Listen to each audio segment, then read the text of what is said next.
Apple Watch Series 6. Apple's next-gen Watch Series 6 will come with new health tracking features, including a blood oxygen saturation sensor for more accurate activity tracking as well as sleep tracking, which has long been a standard on most competing smartwatches.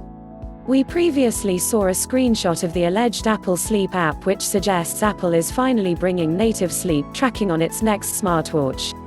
Alongside these, a new watchOS 7 leak suggests a slew of software enhancements are also coming along.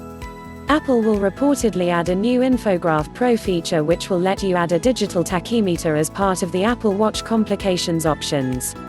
In addition, watchOS 7 is tipped to sport new shareable watch faces.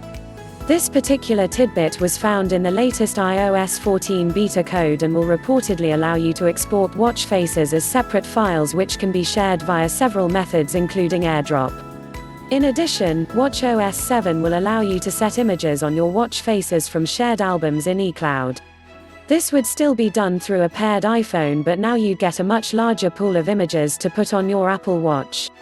Another interesting feature for parents will be the new Kids mode for Apple Watch, which will give parental controls over contact, music and other Apple Watch features from a single paired iPhone.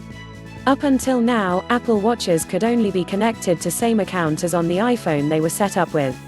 School Time is another parental feature coming to watchOS 7, which will allow parents to manage which apps and complications can be used during specific time frames like school hours. watchOS 7 is also tipped to come with a new app file system that allows for standalone Apple Watch apps without the need of installing their iOS companion app. For more updates, subscribe and share this video.